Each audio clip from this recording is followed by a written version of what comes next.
What is this? So much confusing. What happened, Bunny? Why are you so confused? Ramya, ma'am, I am not able to understand the code written by my friend Goti. Will you please help me? Oh, that's it. Let me explain you about the concept of Python coding through a small presentation. Okay, just follow me. So, Bunny, this is our board, and here I have actually written an English sentence. This sentence is made up of different grammatical elements. What is written over here? The little cat climbed a tree, where the and a, they both are articles, right? And when we talk about little, it is an adjective.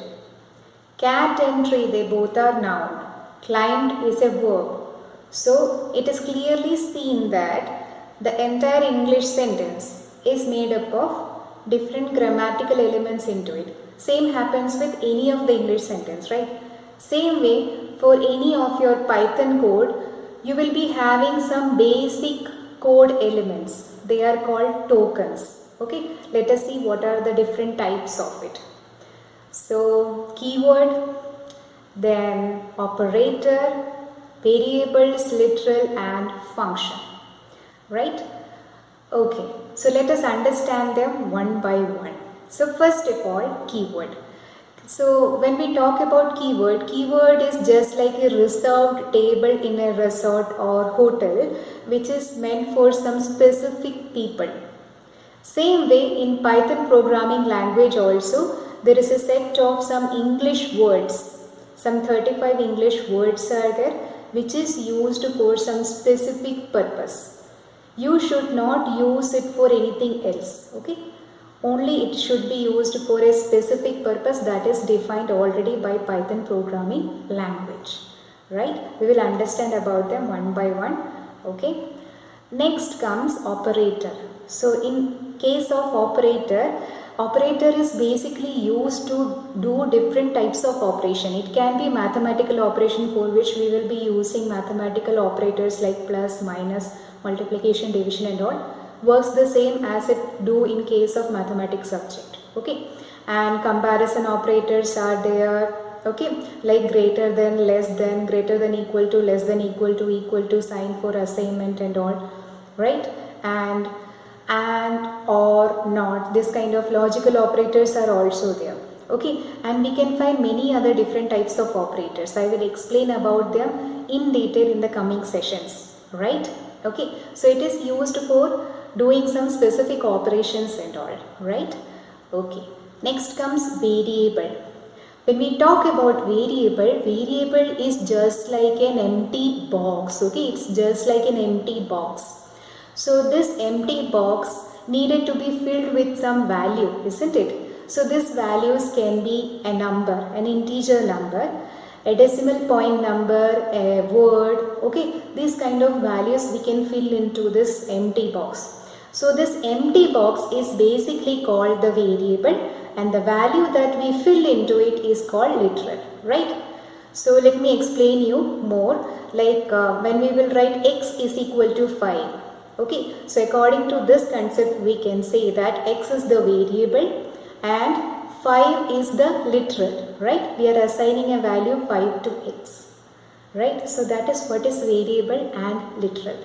So regarding this concept also we will have a separate video, okay, so that I can tell you what different kinds of values you can put into it and what are the types, what are the data types and all those concepts will come, okay. So the next is function. So just like a recipe is basically used to actually prepare some delicious dishes, right? Okay, and we can repeatedly use the same for the same purpose, isn't it? So we use recipe in order to get an output that is a tasty dish, isn't it? Same way, in Python programming language also, if you want to perform a specific task or if you want to get a specific output, there are multiple functions into it, okay. Just like if you want to print some statements, okay, so you are having a function called print function which is basically used to print a sentence or a paragraph, okay, or a statement like that.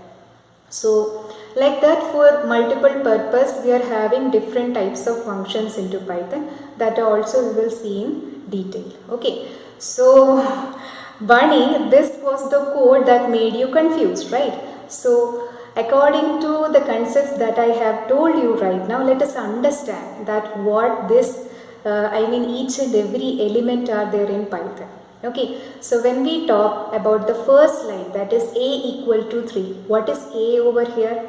I told you the concept of variable and literal, right?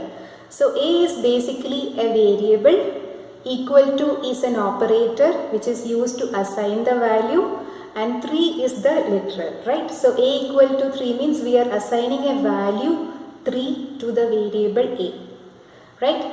Next comes the term called if. Okay, it is a keyword. As I told you, there are 35 keywords, right? If is one among them. So it is basically used to check one condition. So what condition we are checking over here? We are checking that a is greater than 0 or not. If it is greater than 0, then print a statement like that it is written. Okay, where you can see a is the variable again. Greater than sign is the operator. 0 is a literal, right? And what about print? Absolutely right, it is a function, right? So if the value of a is greater than 0, then what you will get as an output? The statement that the number is positive, that will come as an output. So this is about this simple code. We will understand more about each and every building blocks of Python, so that if you are getting a very complicated code also, you will be easily able to tackle it. Okay, Bunny? So I hope it is clear to you right now. Yes, I understood everything clearly. Thank you so much, Remya Mom. You're welcome, Bunny. So children, if you like the video, hit the like button, subscribe my channel for more such videos, and we will meet in the next video. Till then, bye bye, have a nice day, sayonara.